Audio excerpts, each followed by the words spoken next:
Bonjour à tous, je suis Menon Guy et je suis le Knowledge Management au sein du secrétariat Making Finance Work for Africa. Merci de nous rejoindre à ce webinaire. Nous allons aujourd'hui démarrer à l'heure, à 13 heures GMT, heure d'Abidjan.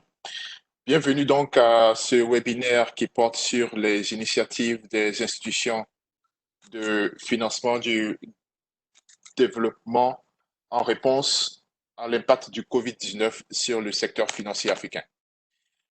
Hier, nous avons enregistré 179 inscriptions à ce même webinaire. Celui-là était en langue anglaise et 157 personnes ont pu effectivement participer à ce webinaire. Plutôt, nous avons reçu près de 680 inscriptions et aujourd'hui, nous avons environ 179 inscriptions. Et hier, environ 157 personnes ont participé au webinaire. Vu la densité du contenu de ce jour, je me dépêche de parcourir avec vous le sommaire de ce webinaire qui débutera par des informations sur son déroulement, suivi d'une présentation de Making Finance Work for Africa. À la suite de cette présentation, nous aurons la présentation des panélistes et mon collègue Hugues Kamewe fera une introduction succincte qui permettra de situer un peu le contexte de notre session et offrira en même temps l'opportunité à nos panélistes d'abord de réagir sur les phénomènes qu'ils voient déjà se développer au sein des systèmes financiers africains et ensuite de rapidement présenter leurs initiatives en faveur de ce secteur. Dans un peu moins d'une demi-heure, nous démarrerons la série des questions-réponses avec l'audience, qui sera tout de suite suivie par une brève conclusion aux alentours de 14 heures GMT heure d'Abidjan. Et c'est à cette heure que nous clôturerons ce webinaire. Au niveau des instructions, le webinaire durera environ 1 heure, questions et réponses comprises. Les micros des participants ont été mis en sourdine et je vais demander là à mon collègue Yves Kra, qui est en support, de mettre en sourdine tous les micros, même des panélistes. Vous pouvez soumettre vos questions à tout moment via l'un des panneaux chat ou Q&A. Les diapositives et un enregistrement de cette présentation seront disponibles dans les 72 heures suivant la conclusion de ce webinaire sur notre portail www.mfw4a.org. Si vous rencontrez un problème technique, n'hésitez pas à envoyer une demande d'assistance à l'adresse secrétariat@mfw4a.org et notre équipe se fera un plaisir de vous assister. Enfin, n'oubliez pas de remplir le questionnaire qui apparaîtra automatiquement après la session. Ceci donc conclut les informations pratiques sur le webinaire. Maintenant, je vais très rapidement vous présenter en quelques mots Making Finance Work for Africa, qui est une initiative du G8 dont la mission est de servir de plateforme pour le plaidoyer, le partage des connaissances et la coopération pour le développement de notre secteur financier africain. Et ceci à travers trois piliers stratégiques interdépendants: l'inclusion financière, le financement à long terme et la stabilité et la réglementation financière. La recherche et la gestion des connaissances constituant bien sûr un pilier transversal. Le partenariat réunit des acteurs donateurs, des gouvernements africains, le secteur privé, ainsi que d'autres acteurs financiers, notamment la Banque africaine de développement, GIZ, l'agence allemande donc, de développement, l'AFD, l'Agence française de développement, la Banque européenne d'investissement, le ministère des Affaires étrangères des Pays-Bas, Afrexim Bank et récemment la Commission de l'Union européenne. Maintenant, nos panélistes de ce jour sont au nombre de 4. Monsieur Stéphane Nalitambi, directeur du département du développement du secteur financier à la Banque africaine de développement. Bonjour, monsieur Nalitambi. Monsieur Xavier Muron, chef de division des systèmes financiers à l'Agence française de développement. Bonjour, monsieur Muron.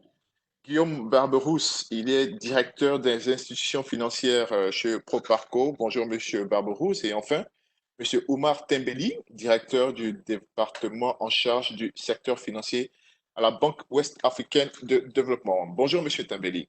J'invite maintenant, sans plus tarder, monsieur Kamewe pour sa présentation du contexte de ce webinaire. Ok, vous m'écoutez, Guy? Oui, très bien. Allô? Ok, parfait. Oui, merci beaucoup, Guy, pour cette introduction. Ma présentation, effectivement, vise à planter le décor nous rappeler un peu le contexte dans lequel ce webinaire se situe. On peut immédiatement se poser la question, comment partir? On est parti d'une urgence sanitaire au niveau international à une récession mondiale. La raison en fait, c'est assez évident aujourd'hui, c'est que on vit dans une économie mondiale très, très interconnectée, et donc la crise sanitaire a entraîné une rupture dans au niveau des chaînes de valeur au niveau international. Donc, avec cette rupture, on a des effets qui sont manifestés immédiatement au niveau de nos principales économies, notamment la réduction des échanges, des flux financiers, la baisse du tourisme, la baisse des prix de certaines matières premières qui sont très, très importantes. Et parallèlement à ça, avec la lutte contre la pandémie, on a une augmentation des dépenses de santé dans nos pays. Donc, on se retrouve aujourd'hui dans une situation où on vit une crise sans précédent de par son ampleur, et les estimations parlent d'environ 1000 milliards de dollars au niveau international. Mais là, c'est si la crise s'achève au deuxième trimestre, c'est-à-dire qu'on a une perspective d'ici juin. Au niveau de l'Afrique, nous sommes en train de parler des pertes de l'ordre de 40 à 80 milliards en termes de dollars de production, et donc ça entraîne globalement certaines estimations qui parlent d'une baisse du PIB africain qui se situera entre 2%, et certains vont même jusqu'à 8%. Bon, de manière résumée, l'Afrique vivra l'une des crises, la première récession dans son histoire depuis les 25 dernières années. Vous pouvez comprendre dans les enjeux. Et en plus, les pays qui partent avec un certain niveau d'endettement ont des marges très, très limitées en termes de ce qu'on appelle des fiscal space, donc des espaces budgétaires pour faire face donc porter des réponses au Covid et son impact sur nos économies. Donc, le cercle qui suit portait beaucoup plus sur le secteur financier et les risques auxquels il est exposé. Notamment, on parlera pas.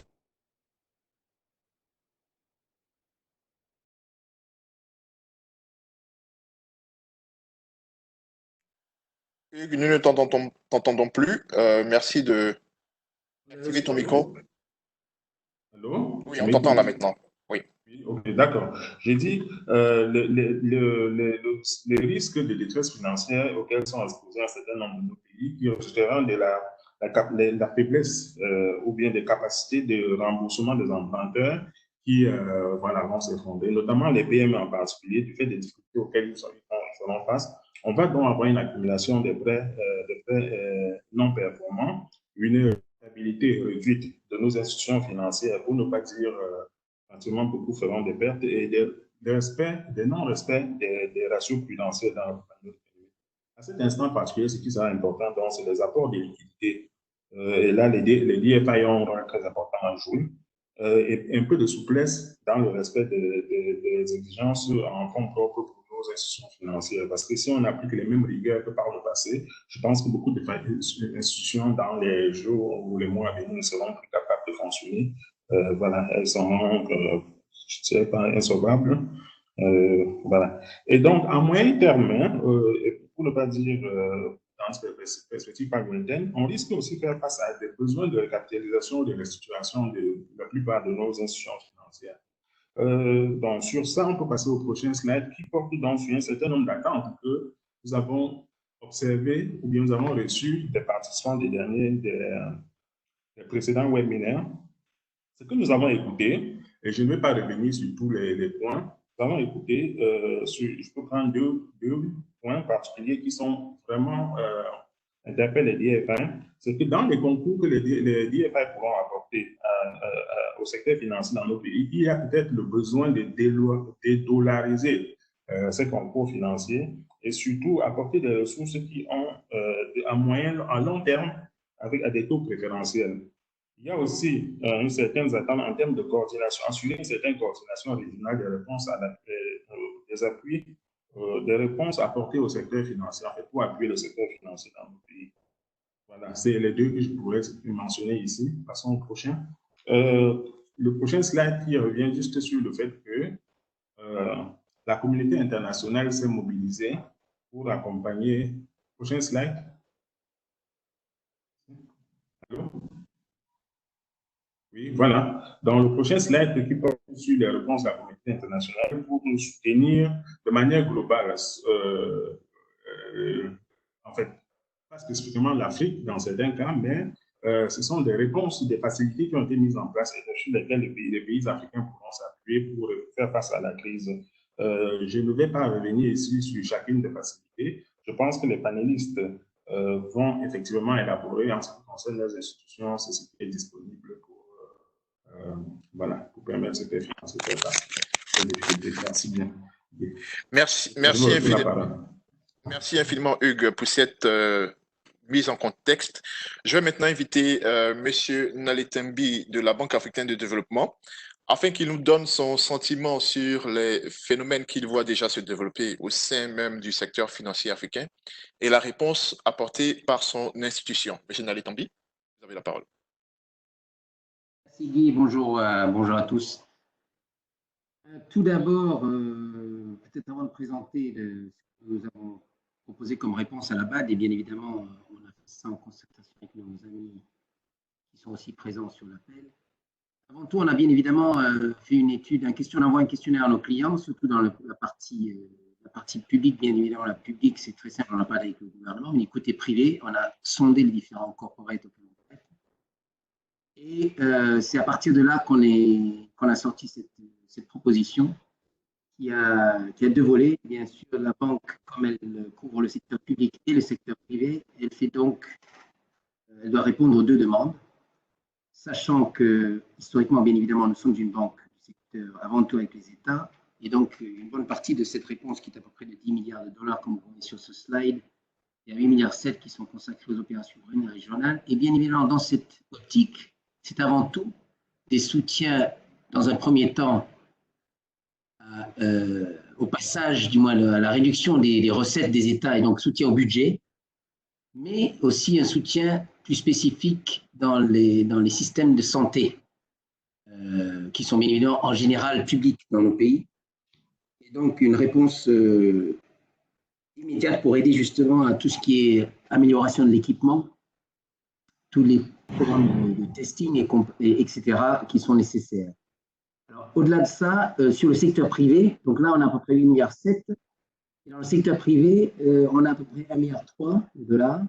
Et là, c'est justement pour la clientèle existante. Alors, évidemment, pour les États, c'est les 54 pays membres de la BAD, régionaux, qui peuvent en bénéficier, que ce soit du côté ADB ou du côté FAD, donc le Fonds africain de développement.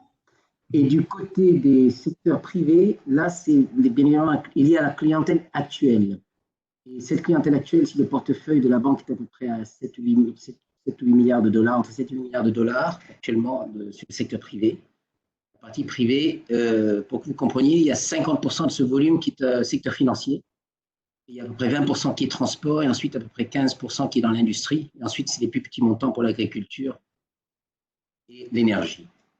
Et donc, en fait, avant tout, il y a une partie qui va être dédiée à aider les banques ou les corporates privés à passer le cap de le remboursement de dette envers nous, le principal de la dette, un report de ce paiement à l'année prochaine. Donc, en fait, ce n'est pas debt forgiveness, mais c'est un debt deferral. Alors, un report de la dette en français, je crois, oui, c'est ça. Et au-delà de ça, on a, à côté de ce report de paiement, on a aussi pour les échéances de 2020 seulement, on a aussi une facilité de trésorerie, du moins à 2 ans. On a mis en place un certain montant, à peu près 415 millions de dollars équivalent, pour les différentes banques et aussi les corporates, certaines corporates. Et à côté de ça, du financement du commerce, des lignes de financement du commerce et des garanties. Voilà, en gros, ça c'est notre proposition, sachant qu'il y aura un objectif quand on soutient les banques ou les corporates, avant tout bien. Pour elles, c'est le working capital, mais au-delà de ça, c'est le maintien de l'emploi.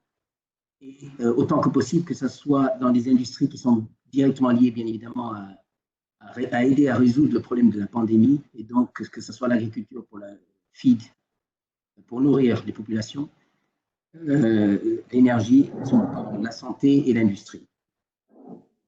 On va passer au prochain slide. Alors, le prochain slide, voilà, j'en ai déjà parlé. À côté de tout cela, on collabore bien sûr avec nos collègues de Proparco et d'autres, et je vais leur laisser parler de ce qu'ils font. Mais clairement, nous ne sommes pas suffisants pour tout résoudre.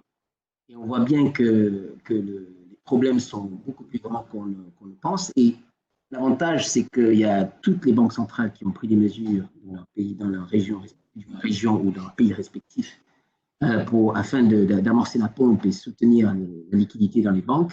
Et bien évidemment, les banques passent par une passe difficile, et donc c'est pour cela que nous cherchons à les soutenir par soit des facilités de report de remboursement, soit des facilités d'accès au financement.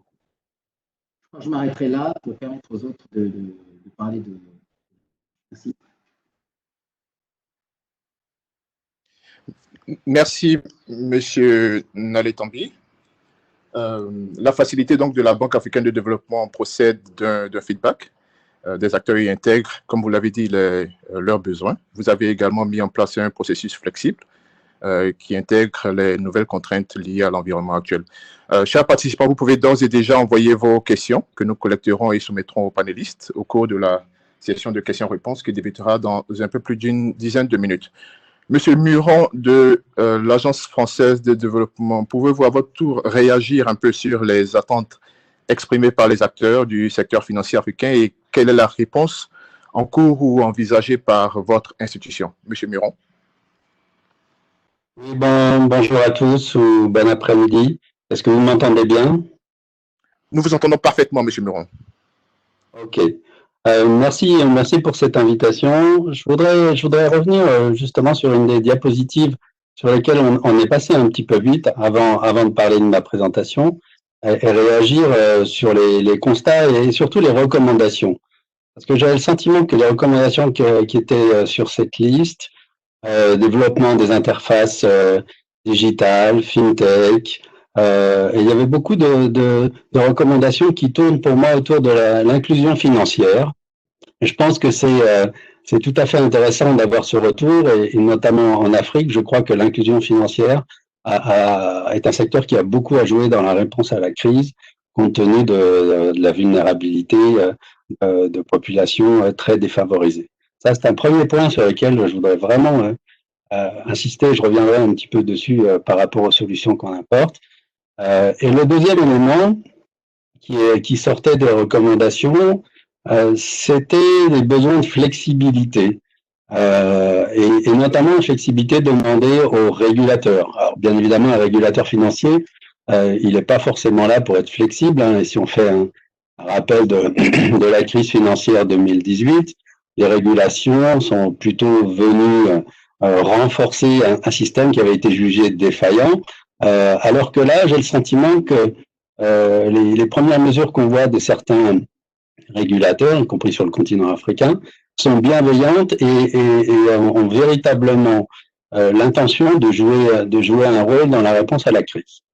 Voilà, effectivement, vous avez remis cette diapositive-là, et les deux premières étaient pour moi tout à fait liées à cette logique d'inclusion financière numérique, les problématiques d'éducation financière, et ensuite vient les éléments de flexibilité demandés aux autorités de régulation. Voilà, je voulais juste revenir là-dessus parce que ça me semble vraiment deux éléments intéressants. Si vous le voulez bien maintenant, on va revenir à ma présentation. Merci. Donc la première information que je voulais vous apporter, c'est la réponse immédiate de l'AFD qui n'est pas en faveur des systèmes financiers, mais je voulais juste la citer parce qu'elle était reprise dans la diapositive avec les logos des uns et des autres. C'est une initiative qu'on appelle Covid-19 Santé en commun. C'est un programme d'1 milliard d'euros, programme dit de solidarité. L'idée est dans le laps de temps, c'est un programme qui a été défini il y a à peu près un mois maintenant, validé par le conseil d'administration de l'AFD. Dans le laps de temps qu'il nous restait et qui reste notamment à l'Afrique pour se préparer à la crise sanitaire, en tout cas, là c'est une réponse sanitaire. On avait décidé, côté AFD, de remobiliser un certain nombre d'allocations budgétaires en faveur de programmes de santé pour préparer les États les États africains à faire face à la crise et à ses conséquences immédiates sanitaires. Pour ce qui nous concerne plus aujourd'hui, c'est davantage la réponse via les systèmes financiers dont on va parler. Alors, c'est une réponse qui se fait en plusieurs temps à notre niveau. Vous savez qu'on est une banque de développement. Nos processus d'instruction, d'octroi de nos financements sont jugés d'une manière générale longs par nos partenaires parce que nous avons effectivement beaucoup de questionnements, de conformité, de gouvernance financière, j'en passe. Nous ne sommes évidemment pas une banque commerciale avec un réseau qui nous permet d'avoir une réactivité immédiate vis-à-vis de ses clients.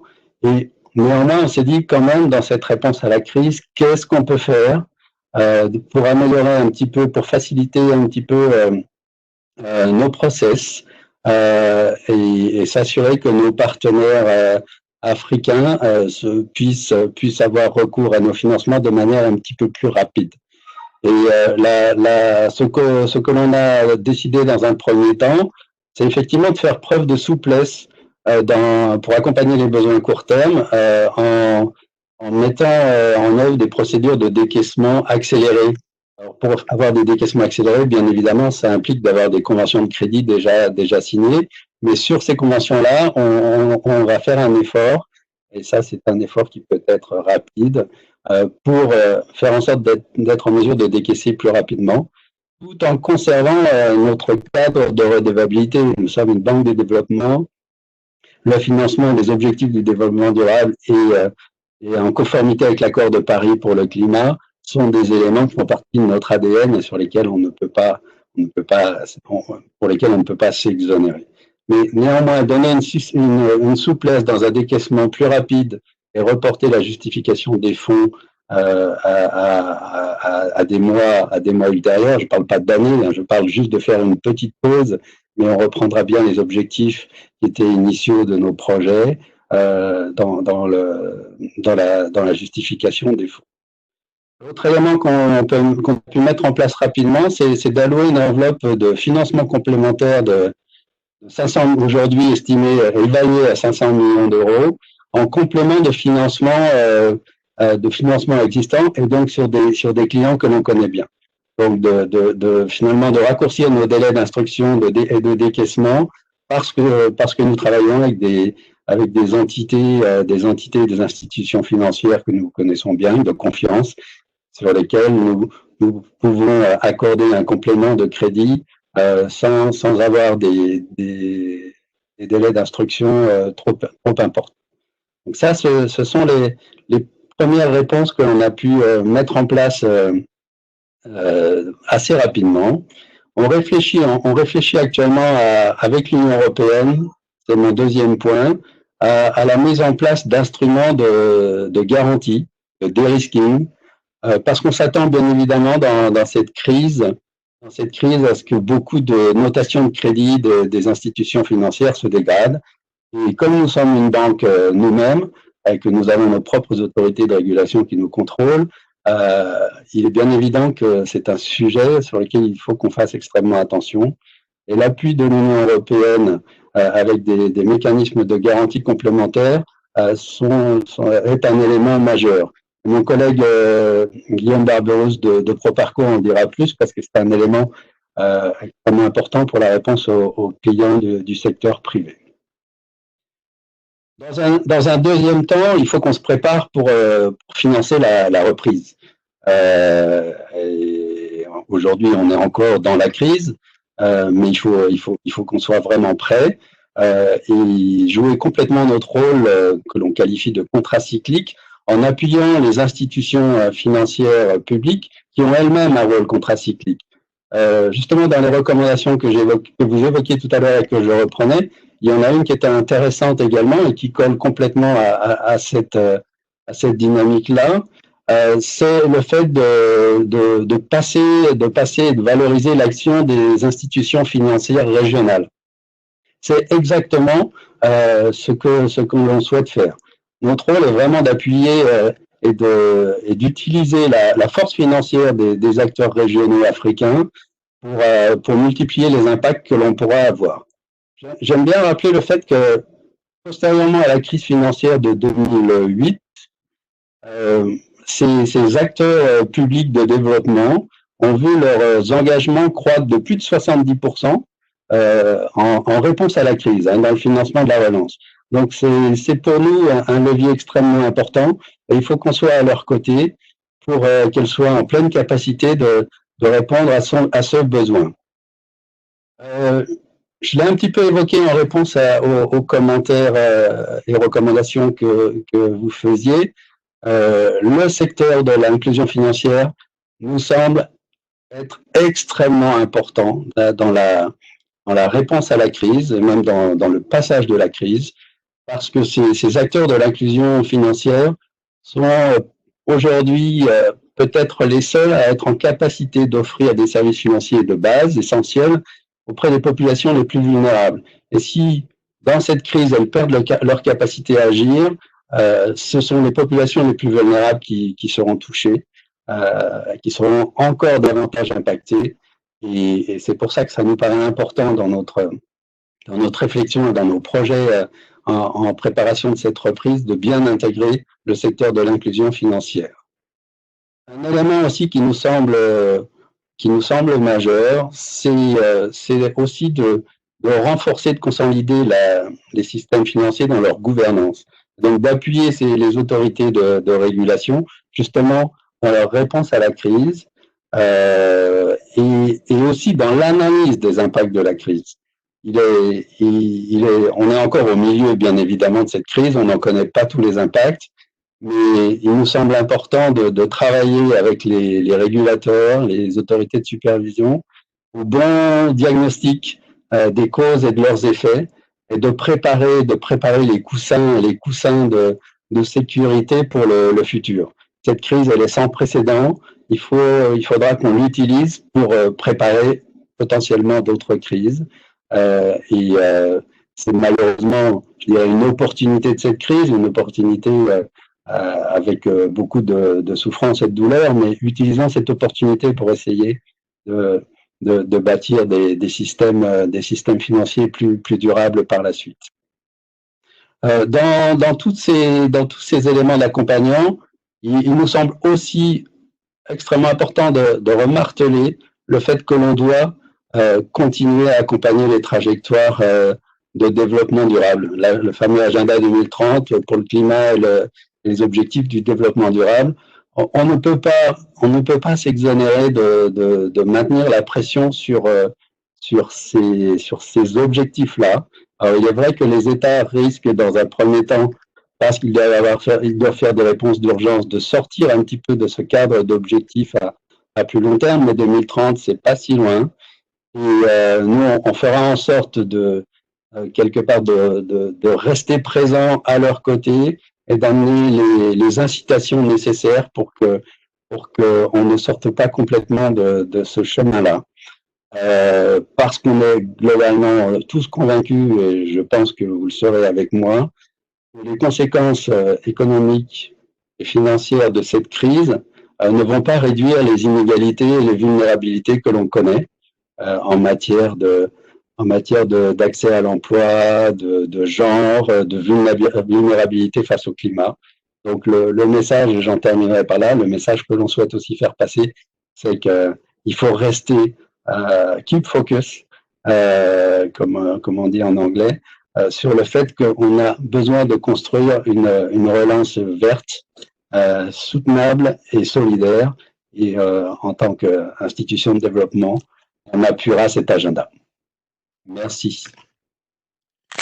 Merci, Monsieur Muron, pour cette présentation. Donc, mécanisme de garantie, adaptation donc de votre processus d'accompagnement et toujours votre objectif d'une relance verte et solidaire. Nous allons maintenant demander à Monsieur Babrousse de Proparco, qui appartient bien sûr au groupe de l'AFD, de présenter les actions de Proparco en faveur du secteur financier africain. Monsieur Babrousse. Merci, bonjour à tous. Tout d'abord, je vais vous remercier au secrétariat pour l'invitation et je pense que ces sessions de webinaire sont très importantes pour partager au niveau de l'industrie les constats et puis on peut l'espérer les solutions pour traverser la crise. C'est vraiment une action très intéressante. Je vais pas forcément revenir sur l'ensemble des points. Beaucoup de choses ont déjà été évoquées par les différents participants à cette conférence sur à la fois les constats et puis les solutions dont on voit qu'elles convergent assez largement, ce qui montre que les institutions de développement semblent quand même avoir pris collectivement la mesure des enjeux. Mais je voudrais insister sur peut-être du coup deux aspects en particulier, et encore une fois, en ayant bien en tête que Proparco s'inscrit tout à fait dans l'action de l'AFD, je vais insister sur deux aspects.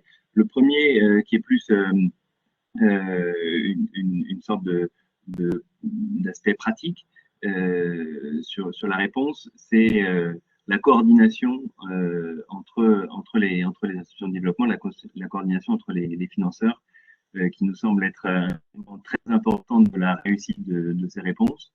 Et là, on voit que, bon, évidemment, nous, au niveau du groupe AFD, on a une action tout à fait concertée entre l'AFD et Proparco pour être cohérent dans l'accompagnement de la sphère publique et puis l'accompagnement des opérateurs privés.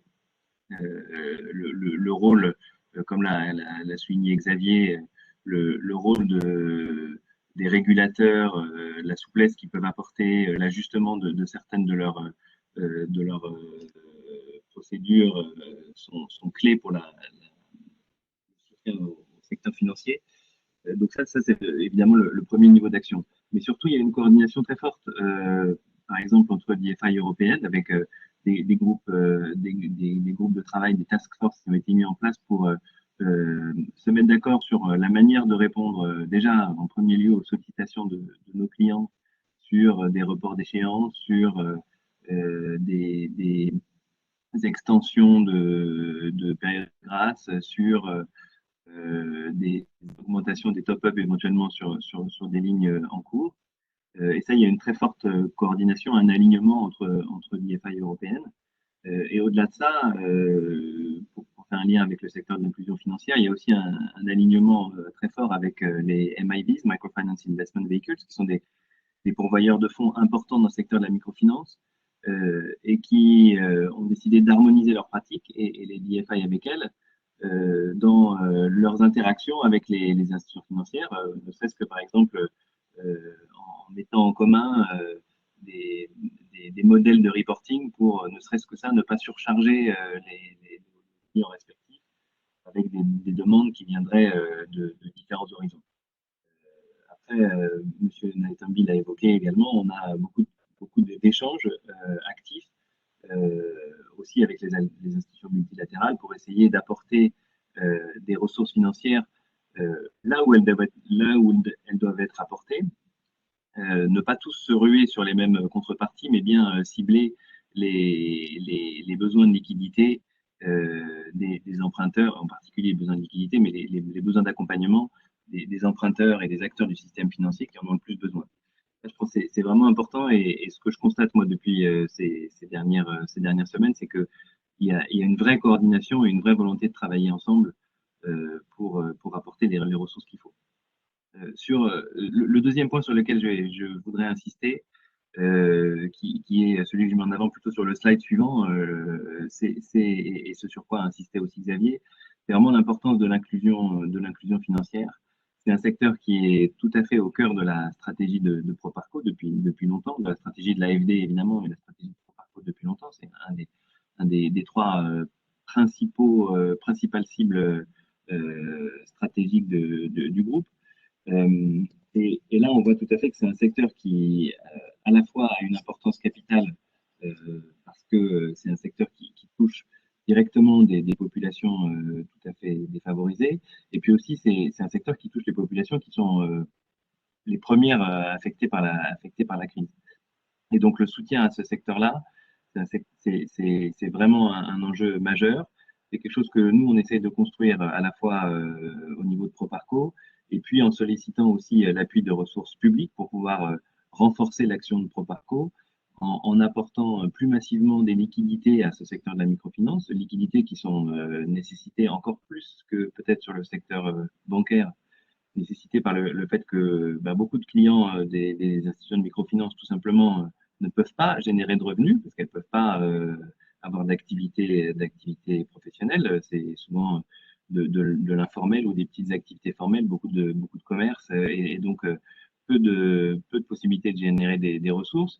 Et puis, il y a un certain nombre aussi de décisions ou d'injonctions réglementaires pour accorder des reports d'échéance. Et donc, les institutions de microfinance font face à des besoins de liquidité à court terme importants. Et donc ça, on essaie de construire une réponse au niveau de Proparco et avec le soutien de l'Union européenne qui permettrait d'amplifier la réponse que Proparco peut apporter seul à ce secteur-là.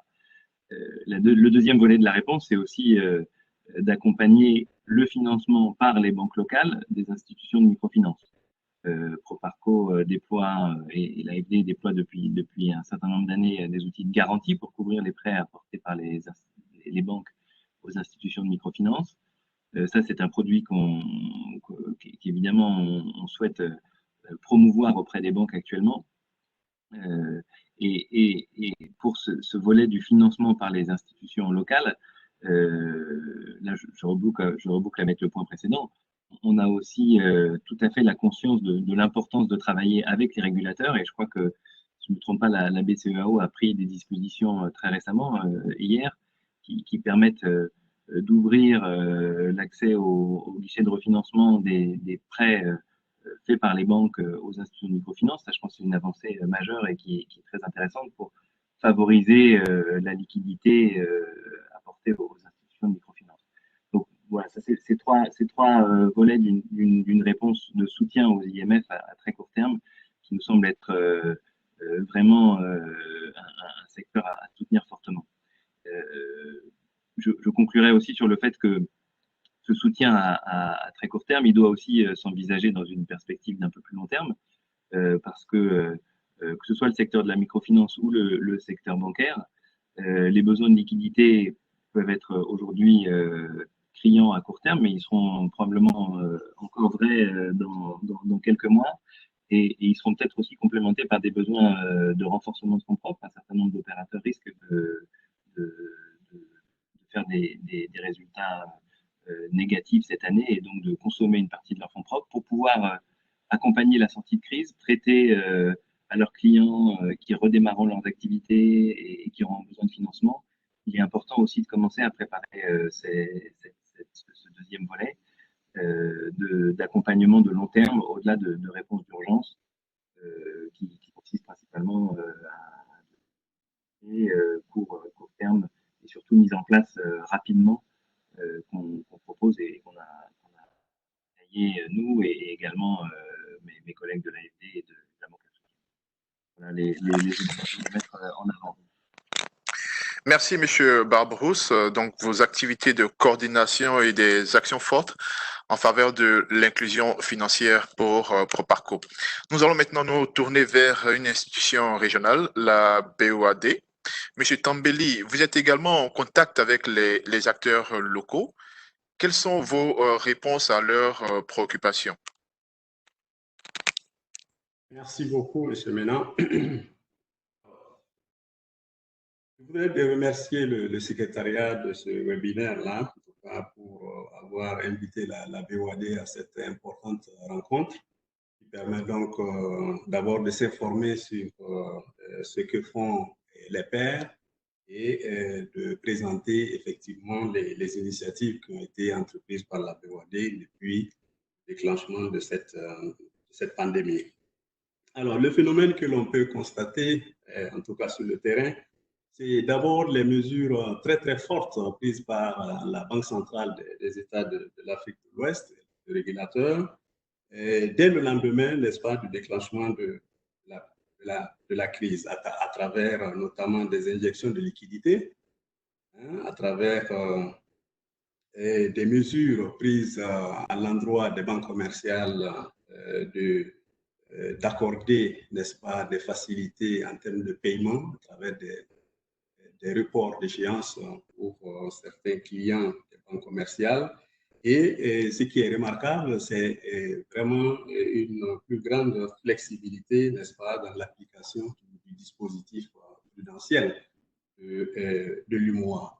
Et je voudrais faire le lien avec un certain nombre de recommandations qui ont été formulées par les webinaires précédents, à savoir la flexibilité des systèmes de régulation. Je pense que les décisions qui ont été prises par la Banque centrale et la célérité avec laquelle la Banque centrale les a engagées montrent la suffisance, en tout cas, et la pertinence, n'est-ce pas, de cette recommandation liée à la flexibilité. J'ai noté également l'inclusion financière qui est un sujet absolument important, non seulement pour la Banque centrale, et pour rappel, il faut dire, il faut relever, n'est-ce pas, la semaine de l'inclusion financière organisée chaque année par la Banque centrale et qui réunit donc les institutions communautaires comme la BOAD et la commission de l'UEMOA, plus les banques commerciales et tous les systèmes financiers, pour en tout cas adresser un tant soit peu les questions liées, n'est-ce pas, à cette inclusion financière-là. Donc, en tout cas, ce phénomène-là a été un élément absolument important pour le système financier qui aujourd'hui profite, n'est-ce pas, ou bénéficie, n'est-ce pas, des mesures prises par la Banque centrale. Et ceci, en plus, bien sûr, des mesures prises par les États et dont les mesures fortes ont été annoncées par les plus hauts responsables, à savoir les chefs d'État des différents pays membres de l'UEMOA, qui ont annoncé en tout cas des mesures pour non seulement apporter une riposte appropriée à cette pandémie, mais également soutenir, n'est-ce pas, le tissu économique constitué par les entreprises et le système financier. Voilà donc les commentaires que je voulais faire en webinaire et par rapport à la présentation du secrétariat. Maintenant, face à cette situation, la BOAD a pris effectivement un certain nombre d'initiatives. Et très rapidement, lors de son dernier conseil d'administration, la BOAD a accordé a procédé à une injection de liquidité de 120 milliards de francs CFA à l'endroit de ces 8 États membres, à raison donc de 15 milliards par pays, d'une part pour faire face aux besoins immédiats des États dans le cadre de la riposte contre la pandémie et d'autre part, n'est-ce pas, de faire face aux besoins du secteur privé. Alors, s'agissant justement de l'adresse, n'est-ce pas, les besoins du secteur privé, eh bien, les actions de la BOAD peuvent revêtir 2 ou 3 formes. Hein. D'abord, d'abord par l'intermédiation des banques commerciales partenaires, à travers la mise à disposition de lignes à court terme en vue de contribuer à la relance des activités des PME. Au sortir de cette crise-là, nous présumons effectivement que les PME qui sont les plus fragiles, n'est-ce pas, de ce tissu économique-là, auront des besoins assez importants, n'est-ce pas, en termes de trésorerie. C'est pourquoi les lignes de court terme qui vont être mises à la disposition des banques primaires permettraient à celles-ci, n'est-ce pas, d'adresser ce type de besoins-là. Alors, en plus de cela, il y a l'octroi de lignes de refinancement à moyen et long terme. Cette fois-ci, c'est des ressources plus longues, plus stables et destinées, n'est-ce pas, aux investissements productifs de consolidation, de renforcement et d'optimisation, n'est-ce pas, d'outils de production. Slide suivante.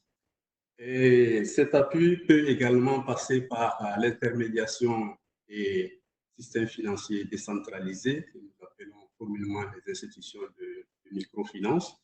Et cette intermédiation peut se faire à travers la mise en place de lignes de refinancement à moyen terme, directement à ces institutions de microfinance ou par l'intermédiaire des banques commerciales, n'est-ce pas, qui, à leur tour, adresseraient les besoins, que ce soit à long ou moyen terme, ou même à court terme, n'est-ce pas, de ces institutions de microfinance.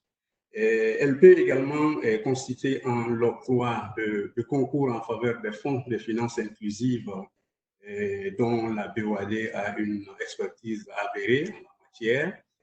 Je prends l'exemple du Fonds pour l'inclusion financière au Togo, financé par la BOAD depuis un certain nombre d'années et qui a été un franc succès en matière d'inclusion financière.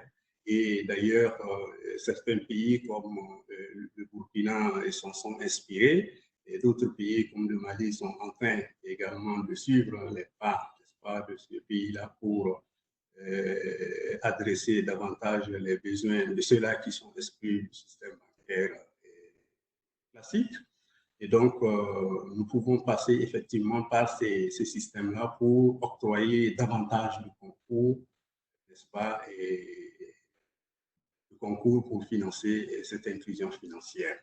Et il faut rappeler aussi que dans le cadre de nos projets de développement, et notamment de développement rural, la banque met quasi systématiquement des lignes de refinancement en faveur, n'est-ce pas, des couches les plus défavorisées. Donc, il y a une composante système financier qui est toujours mise dans nos produits, dans nos projets de développement rural. Et donc, la BOAD peut effectivement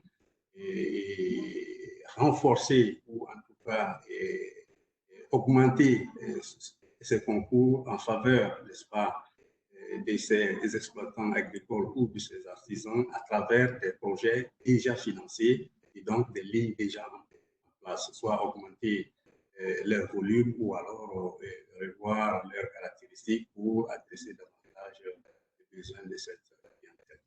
En concertation donc avec les autorités étatiques de chaque pays, BOAD contribuera également à la création de fonds, à l'instar du fonds de garantie en faveur des SFD et à leur abondement par des ressources appropriées. Je m'en veux pour exemple, il y a un certain nombre de fonds qui sont aujourd'hui dans les pays qui sont destinés soit à accompagner les systèmes financiers décentralisés ou à garantir les prêts contractés par les banques commerciales, par les PME auprès des banques commerciales. Donc, la BOAD peut effectivement contribuer soit au renforcement des fonds déjà existants, et je sais qu'il y en a dans nos pays, ou alors à la création, n'est-ce pas, de nouveaux fonds pour adresser davantage ces besoins qui sont des besoins réels aujourd'hui dans nos différents pays. Et autre élément, toujours dans l'adresse, n'est-ce pas, des besoins du secteur privé, je parlais donc du premier axe, à savoir l'intervention à travers les banques, le deuxième axe à travers l'intervention, disons l'intervention à travers les systèmes financiers décentralisés, et le troisième axe peut effectivement constituer une intervention directe, n'est-ce pas, de la BOAD, et ce, au cas par cas, sur la base des sollicitations individuelles, n'est-ce pas, des contreparties affectées par la crise. Et il faut rappeler que l'analyse d'éventuelles requêtes de restructuration se fera en concertation, de cas échéant, avec les coûts financiers et en cohérence avec les plans d'aide sectoriels arrêtés au niveau des États. Et ça rejoint effectivement l'intervention de notre collègue de la Proparco, qui donc a mis un accent particulier sur la coopération, la coordination, n'est-ce pas, des actions et des différentes DFI dans le cadre, n'est-ce pas, des dispositions et des mesures prises dans le cadre de la lutte contre cette pandémie. Alors, je vais m'en arrêter là et me soumettre aux questions des auditeurs. Voilà, donc je vous remercie. Merci, M. Tambeli. Donc, 120 milliards de la BOAD en prêts concessionnels et également des initiatives pour renforcer le secteur bancaire et les structures de financement décentralisées. Donc, de fortes actions de la part de la BOAD. Merci à notre panel pour la présentation de ces initiatives. Nous allons maintenant démarrer notre série de questions-réponses. Tous les participants peuvent continuer à soumettre leurs questions via le panneau de discussion ou cliquer tout simplement sur Raise Hand pour soumettre des questions live. La première question provient de Audrey Lawson. Nous avons reçu énormément de questions. Qu'est-ce que nous apprend cette crise sur les process d'aide au système financier africain actuel en termes de durée d'accès au financement, de montant, de mécanismes de garantie? Qu'est-ce qui va irréversiblement changer suite à cette crise? Donc également en termes de process, en termes de services. C'est une question qui rejoint également une autre qui a été posée sur les délais de réponse des interventions des DFIs. Est-ce que ces délais ont été pris en compte dans vos process? On souhaite donc vous entendre un peu à ce sujet, M. Naletambi et M. Muron. Oui, je vais peut-être commencer. Tout simplement, on a dit qu'il y aura de la flexibilité. Nous-mêmes, on considère que... Écoutez, c'est un petit peu comme la crise de 2008. Évidemment, c'est plus grand, mais c'est une crise qui est similaire au niveau du système financier. Et donc, à l'époque, en 2008 aussi, on a mis en place des nouveaux produits, des produits à court terme, qui étaient avec une durée de 2 ans et qui étaient approuvés au moment, entre l'identification du projet et l'approbation, c'était entre 1 mois et 1 mois et demi, en incluant le décaissement, ce qui est un miracle pour un DFI de notre style, de notre structure. Ensuite, il faut comprendre qu'on a mis en place justement, et pour pas faire la même chose, on a aussi des garanties, on a aussi toute la partie financement du commerce, qui sont des produits à court terme par définition, et donc, et les garanties en direct. Et donc, ce sont des produits qui sont adaptés au marché normal, mais qui ne sont pas les principaux produits, en tout cas pour notre part, d'une banque de développement. N'oubliez pas qu'une banque de développement est là, oui, dans une crise, elle va soutenir, pour être contracyclique, elle va soutenir des situations à court terme et proposer des produits à court terme pendant un certain temps, mais notre vocation est d'aider au développement. Le développement, c'est dans le long terme, et donc il faut qu'on propose des solutions et des projets transformative projects, et on a besoin d'argent à long terme. Donc nous, notre objectif avant tout, c'est maintenir une part, parce qu'on ne fait pas que de la réponse crisis response actuellement, on continue à faire du project management, qui bien évidemment va avoir une approche qui tient compte de Covid, certainement, mais qui ne sera pas que Covid-related.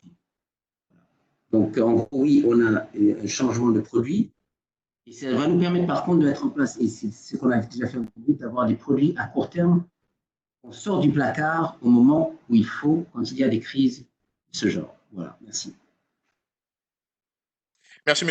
Naletambi. M. Muron, vous souhaitez réagir sur cette question de process? Oui, process est peut-être plus sur la question où la personne demandait qu'est-ce qui allait vraiment changer et immédiatement changer. Allez-y. Moi, je pense qu'il y a 2 choses qui vont changer. C'est des réflexions sur la résilience. Parce que, bien évidemment, c'est pas la première crise qu'on connaît, mais celle-là, on s'y attendait pas. Une crise de cette taille-là, on s'y attendait pas. Et ça n'est, je pense que mondialement, ce n'est pas qu'un sujet africain, c'est peut-être aujourd'hui encore plus un sujet européen et voire américain que de réfléchir plus en avant à la résilience de nos systèmes. Et où est-ce qu'ils ont failli? Qu'est-ce qu'on aurait pu faire? Qu'est-ce qu'on peut envisager comme solution pour préparer un choc identique demain?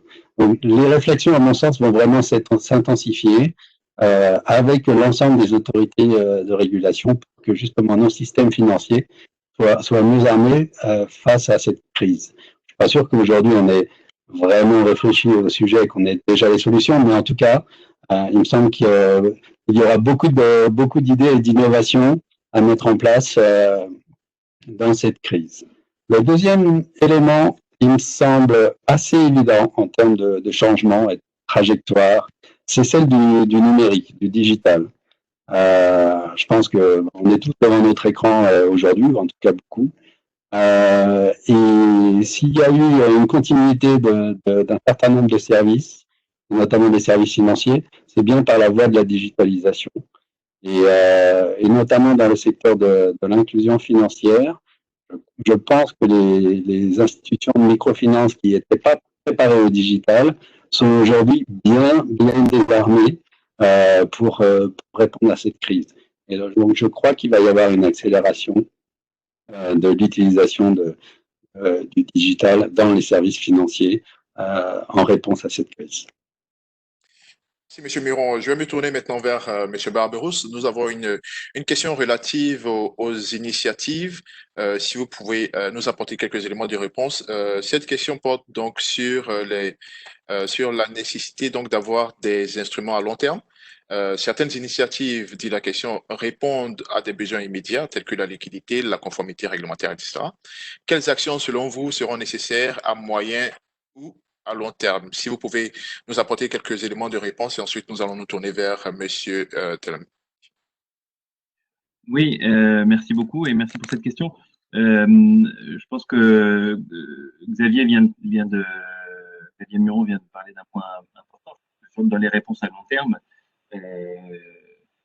il est très clair que la crise actuelle va probablement devoir entraîner une réflexion un peu en profondeur sur la solidité des systèmes financiers, en particulier en ce qui concerne le segment de l'inclusion financière, le renforcement d'un certain nombre de dispositions des régulateurs, et puis probablement aussi un mouvement amplifié de professionnalisation et d'institutionnalisation des opérateurs du secteur qui sont nécessaires. Il y a un certain nombre d'opérateurs qui étaient déjà fragiles et qui sont encore plus fragilisés par cette crise.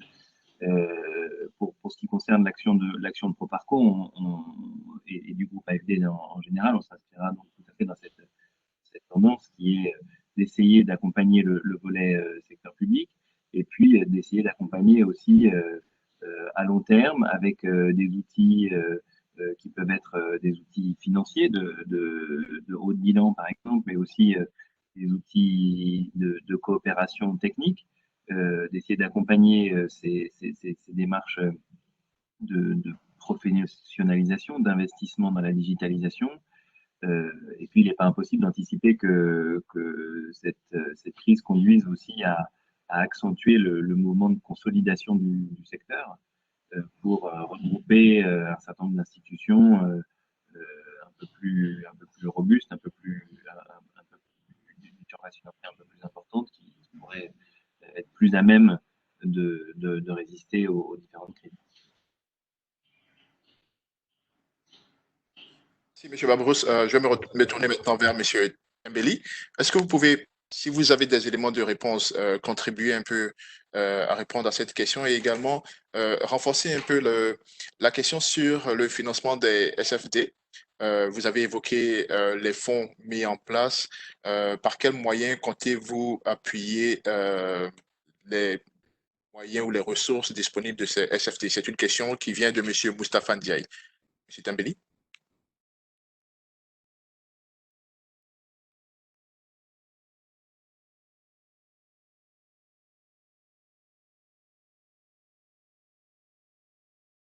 Allô, M. Tambeli, vous êtes là? Allô, vous m'entendez maintenant? Oui, on vous entend maintenant. Allez-y. Excusez-moi, je n'avais pas activé mon mon micro. Je voudrais réagir à la question des délais, parce qu'effectivement, c'est une question lancinante quand il s'agit de financer le développement. Et les banques de développement que nous sommes sont régulièrement interpellées, n'est-ce pas, sur cette problématique. Le cycle de projet à la BOAD, il paraît long, mais en réalité, lorsque toutes les informations sont disponibles, eh bien, tout peut se jouer entre deux conseils, étant entendu que notre conseil d'administration se réunit une fois par trimestre.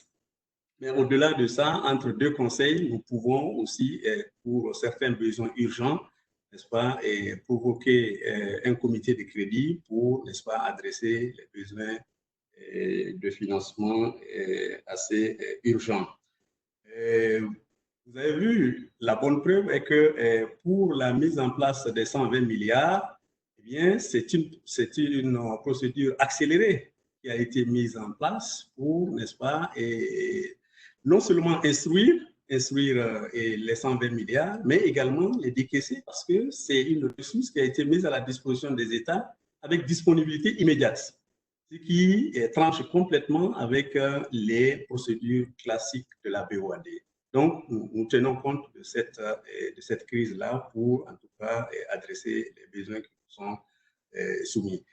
Au-delà de ça, nous avons instruit des besoins venant des entreprises fortement impactés par cette crise-là et nous sommes allés à une vitesse qui tranche complètement avec les procédures classiques. Donc, c'est de dire tout simplement au total que la banque a tenu compte de la nouvelle réalité pour, n'est-ce pas, instruire les requêtes qui lui sont adressées.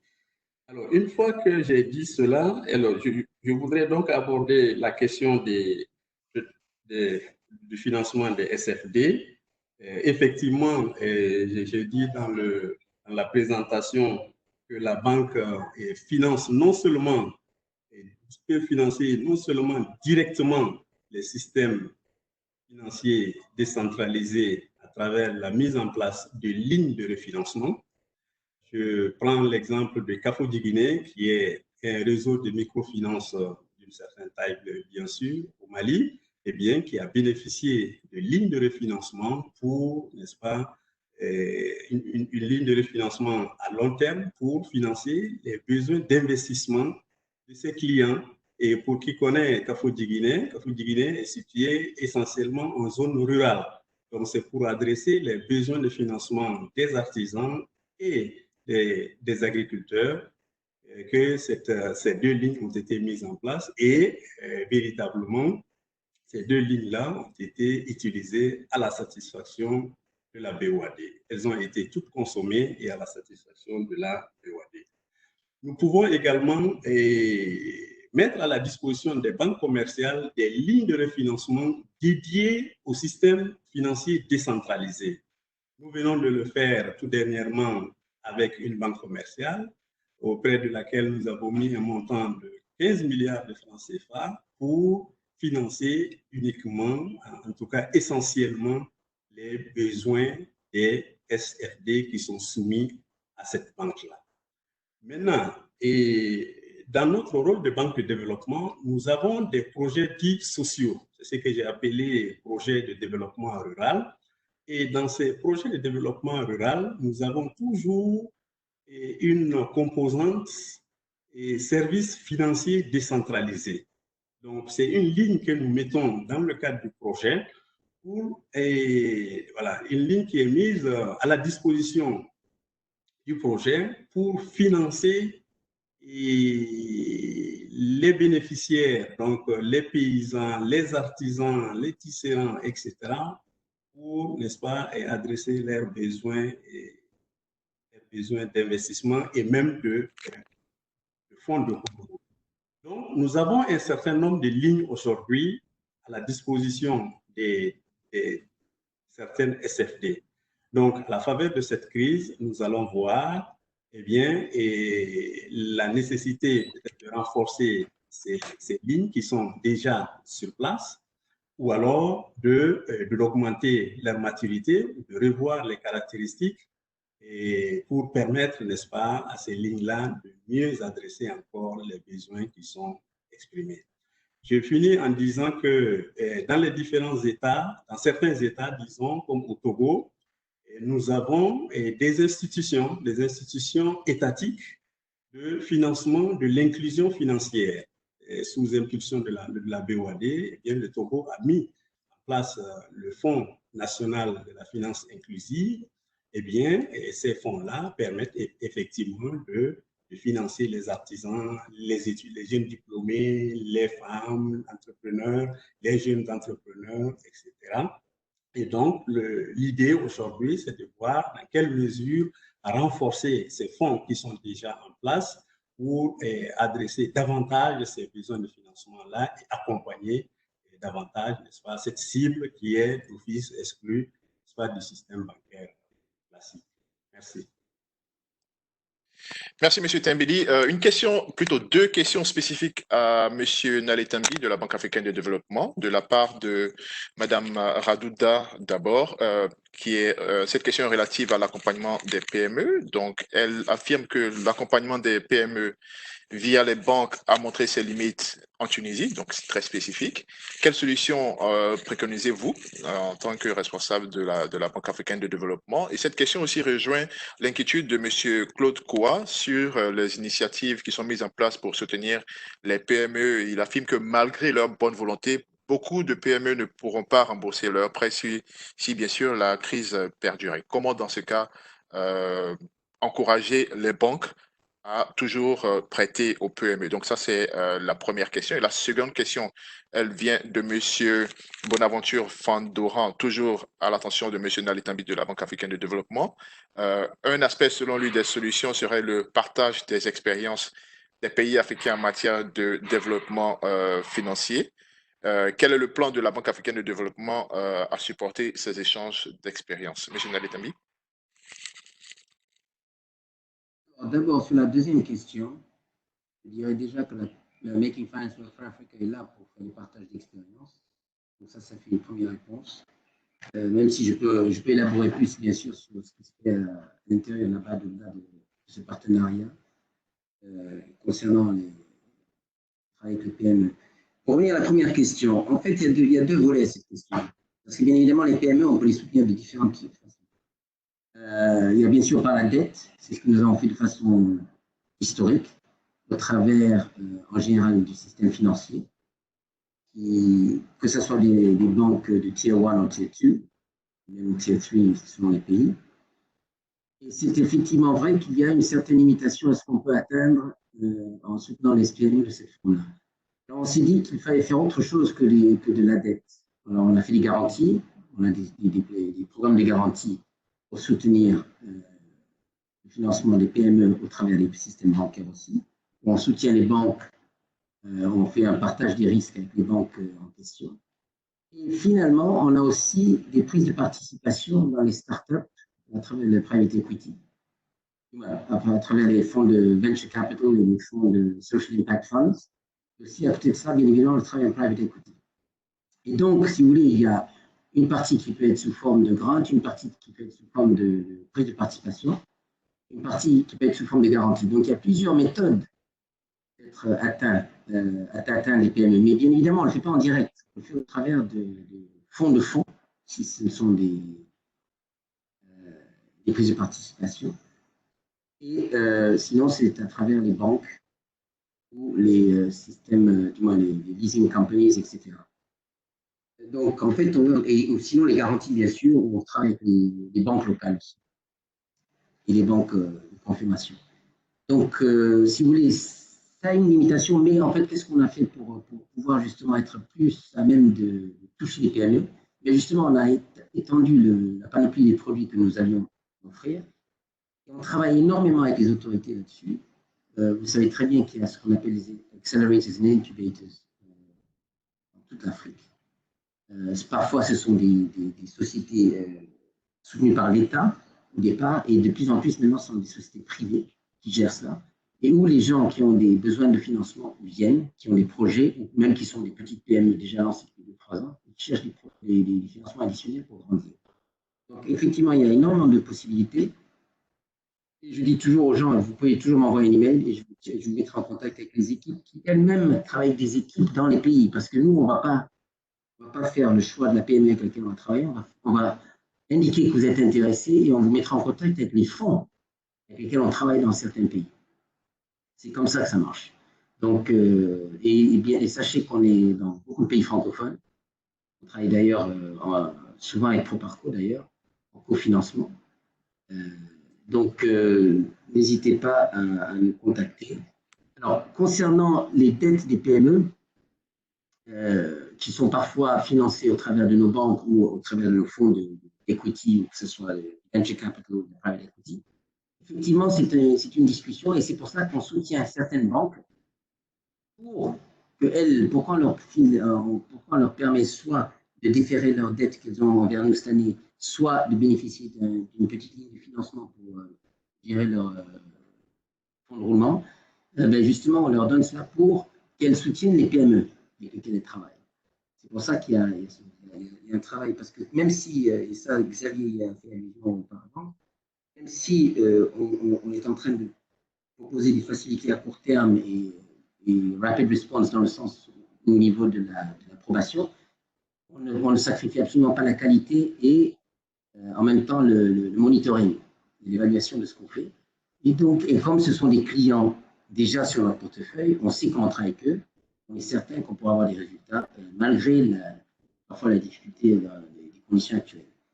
Donc voilà, en gros, ce que je voulais répondre. Je ne sais pas si j'ai complètement répondu à cette question. Oui, bien sûr, vous avez même… Il y a un peu plus que je voudrais ajouter. Par contre, il y a justement, parce que quand on fait de l'accompagnement au niveau prise de participation, il y a tout un accompagnement côté technique, donc de soutien de l'entrepreneur, etc. Donc ça, c'est toute une discussion qui est autour de justement, qui se fait au travers des incubators et accelerators, qui est absolument crucial. Et aussi, avec certaines banques, d'ailleurs dans la sous-région, lui et moi, on a travaillé avec la Coris, on a travaillé avec Fidelis, on a travaillé avec au Sénégal, la BNDE. Bon, bref, il y a plusieurs banques, des petites banques, c'est les petites banques de la région, parce qu'il ne faut pas oublier que dans la zone UEMOA, à part la BOAD, bien sûr, qui est une de nos grosses banques, les banques indigènes de grande taille, il n'y en a pas. Elles appartiennent soit aux Marocains, soit aux… ce qui n'est pas mauvais, hein, mais elles ont un shareholding qui est avant tout majoritairement marocain ou français, ou nigérian. Donc, il faut voir toujours qu'est-ce qu'on fait. À ce moment-là, on va prêter à la maison mère, qui, elle, reprête à la sous-région. Voilà. Merci, M. Naletambi. Vous en avez même profité pour répondre également à M. Gaba Mahamadi qui a posé la même question sur le financement des TPE et du secteur informel. Merci. La question, un dernier round de questions avant la question finale. Cette question porte sur les financements en devise. Donc, cette problématique revient constamment avant Covid. Elle était considérée donc comme un problème clé du financement des DFI pour les entreprises. Quel est votre commentaire, M. Muron et M. Babrousse, à ce sujet? Et comment finalement parvenir à constituer des marchés de capitaux domestiques suffisamment robustes pour financer une grande partie des besoins des économies africaines? Si M. Naletambi veut par la suite intervenir et réagir là-dessus. Merci. Je crois que je vais laisser la priorité à mon collègue de Proparco sur cette question. D'accord, merci. Merci Xavier. Oui, c'est certain que c'est un sujet d'importance majeure, avec des solutions qui ont été apportées et qui sont totalement insuffisantes jusqu'à maintenant.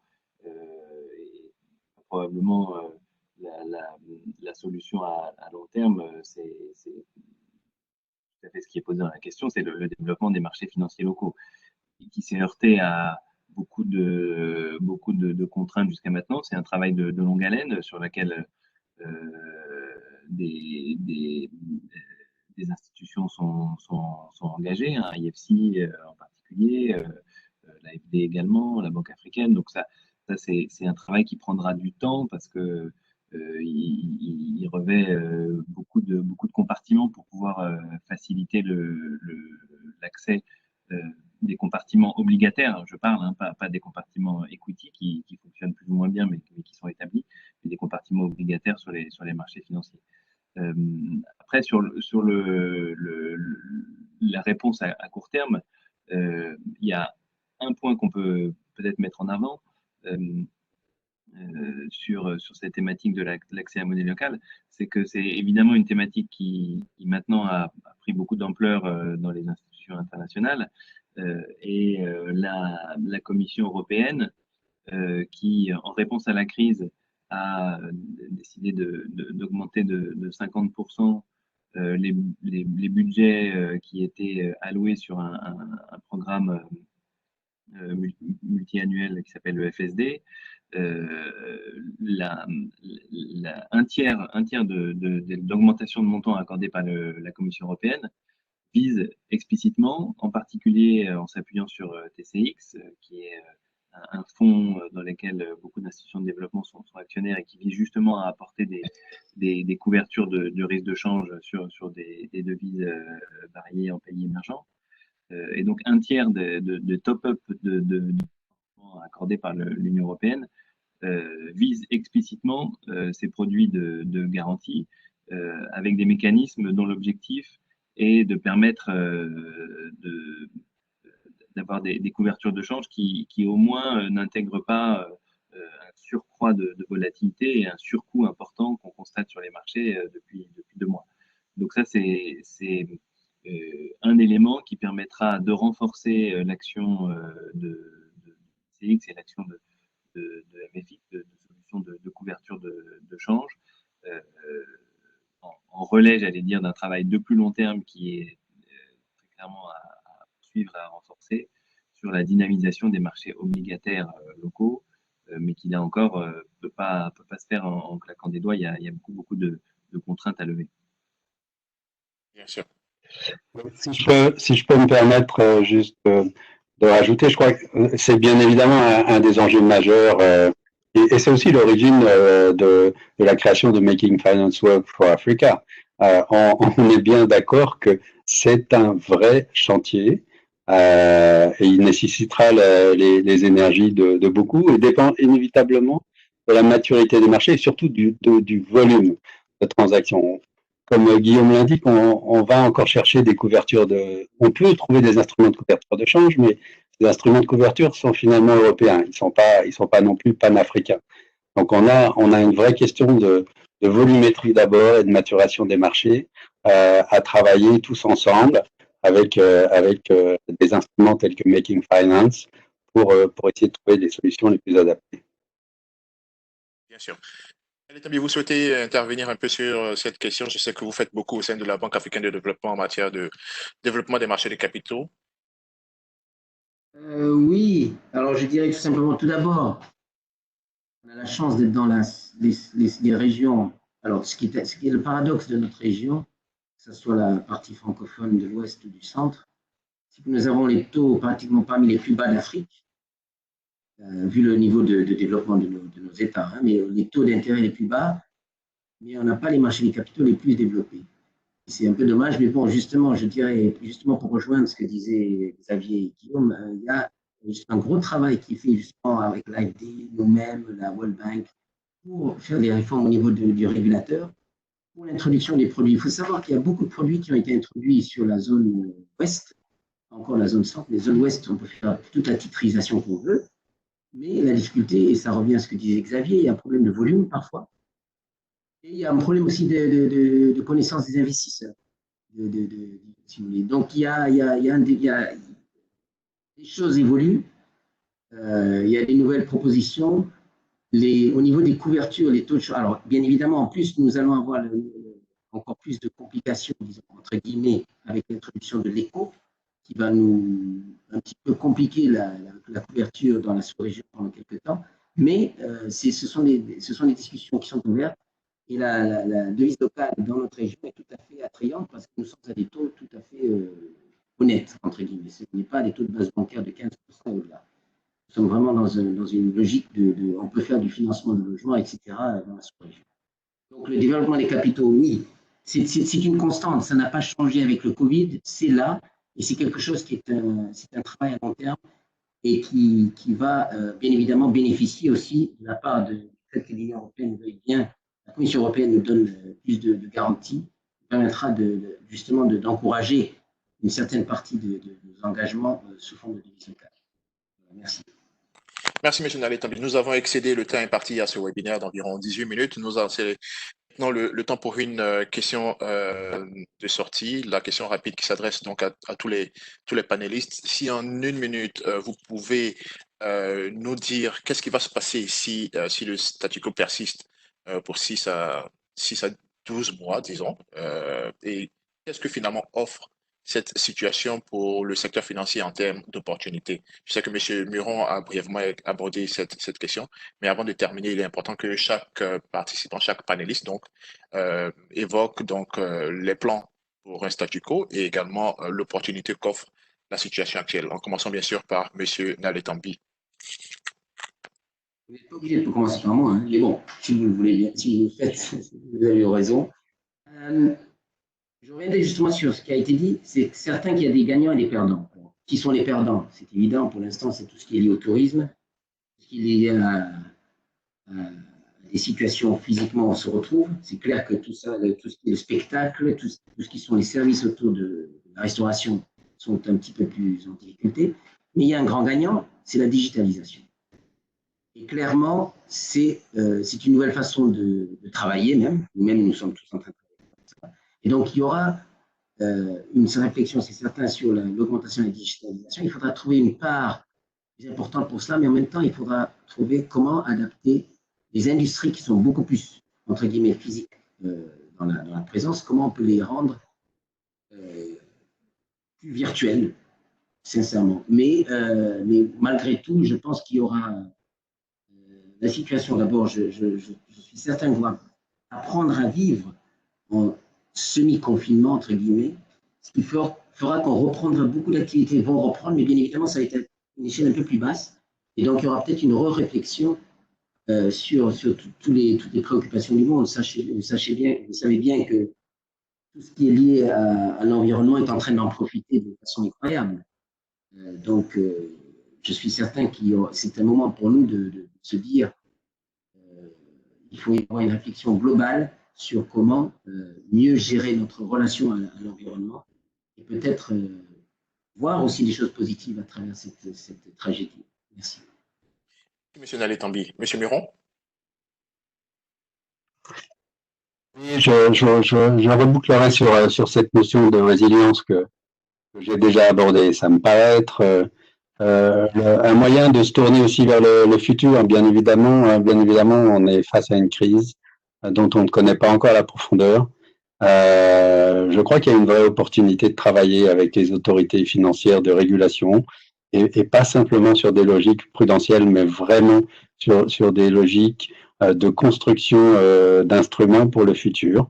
Et ça englobe bien évidemment l'émergence dans la résilience. Je dirais que ça passe aussi par l'émergence de ces marchés financiers que l'on appelle tous de nos voeux. Il est extrêmement important de les construire pour que le système financier africain soit effectivement à la mesure des enjeux et des challenges futurs. Merci, M. Barbarousse. Merci. Oui, j'ai pas grand-chose à ajouter. C'est un peu la boule de cristal quand même. On voit que cette crise qui est aiguë et qui s'est développée très rapidement ne va probablement pas se résoudre dans les 6 à 9 mois, même si on peut espérer que les mesures très fortes de distanciation sociale, de fermeture de beaucoup de commerces, de fermeture de certaines frontières ne dureront pas tout ce temps-là. Mais c'est sûr que la crise va avoir un impact de long terme. Je pense que ce qu'on peut espérer, c'est ce que mes collègues, c'est une prise de conscience sur un besoin de travailler ensemble et travailler avec les régulateurs et travailler avec les autorités publiques et le secteur privé pour construire des solutions plus robustes. Et puis aussi, en particulier dans le contexte africain, mais ça vaut également dans le contexte européen, aussi réfléchir peut-être sur les chaînes de valeur et l'action qui était déjà entreprise par un certain nombre de pays de renforcer les outils de soutien à la production locale et à des circuits domestiques ou régionaux plutôt que peut-être beaucoup plus. Je pense que c'est des réflexions qui mériteront aussi d'être fortement encouragées et la crise montre l'utilité de ce type de circuit. Merci, M. Barbarousse. Enfin, M. Tembeli, votre réponse et en même temps votre mot de fin. Merci beaucoup. En tout cas, je voudrais remercier encore une fois le secrétariat pour nous avoir associés à cette rencontre. Mais j'ai envie de dire que à l'aide de cette crise-là, rien ne sera plus comme avant. Et notre façon de travailler est appelée à changer. Notre façon de nous organiser est appelée à changer. Et il y a certaines activités qui ont été listées, telles que le transport aérien, l'hôtellerie, la restauration, et tout ce qui est loisirs. C'est des secteurs qui seront frappés de plein fouet par cette pandémie, si ce n'est déjà pas le cas. Et j'ai envie de dire que pour la BOAD, c'est une opportunité parce que nous sommes en train d'élaborer notre prochain plan stratégique qui va couvrir donc la période 2021-2025. Eh bien, c'est une opportunité pour voir véritablement si les axes stratégiques que nous avons retenus sont effectivement pertinents pour les économies que nous couvrons aujourd'hui. Donc, pour moi, c'est quand même une opportunité. Une opportunité également par rapport à la digitalisation. Et je dis, cette crise peut effectivement augmenter l'inclusion financière parce que de plus en plus, on va rarement devant les guichets de la banque. On préfère utiliser les GAP, on préfère s'abonner à Orange Money et à T-Money, etc., pour faire les transactions.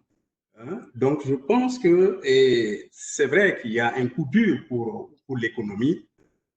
Effectivement, au sortir de cette crise, effectivement, rien ne sera comme plus avant et j'ose espérer que nous serons financièrement plus inclus, en tout cas, que la période avant Covid. Et pour conclure, au-delà de ça, après cette crise-là, je pense que nous autres banques de développement seront davantage sollicités et par les États et par le secteur privé, d'où la nécessité pour nous, en tout cas, de coopérer et d'harmoniser un certain nombre de pratiques pour adresser, en tout cas, à hauteur de souhait, les besoins qui nous seront adressés. Merci. Merci, M. Tambeli. Besoin de coordination, besoin de travailler donc ensemble pour construire un système financier africain plus résilient, saisir également cette opportunité pour bâtir des chaînes de production locales et en profiter pour renforcer l'inclusion financière et accélérer la digitalisation des systèmes financiers africains. Voici un peu résumé les mots de fin de nos panélistes que je tiens encore une fois à remercier. Monsieur Stéphane Aletambi, directeur du département du développement du secteur financier à la Banque africaine de développement. Monsieur Xavier Muron, chef de division des systèmes financiers à l'Agence française de développement. Monsieur Guillaume Barberousse, directeur des institutions financières chez Proparco. Et monsieur Oumar Tembeli, directeur du département en charge du secteur financier à la Banque ouest africaine de développement. Merci à l'audience d'avoir assisté à ce webinaire. Nous avons excédé le temps imparti d'environ une demi-heure. Toutes nos excuses pour ce temps pris. Si vos questions n'ont pas reçu de réponse ce jour, nous nous ferons donc un plaisir de les transmettre à nos panélistes et de vous les renvoyer par la suite avec les réponses, bien sûr. Une fois le webinaire terminé, vous verrez un sondage s'afficher sur votre navigateur. Merci de bien vouloir nous donner vos opinions et commentaires. Vous recevrez également un courrier électronique dans les 72 heures avec un lien pour visionner l'enregistrement de ce webinaire. Au nom de Making Finance Work for Africa et de nos partenaires de ce jour, merci de votre participation et soyez prudents dans ces moments de certitude. À bientôt. Merci à tous. Au revoir. Au revoir. Au revoir. Merci.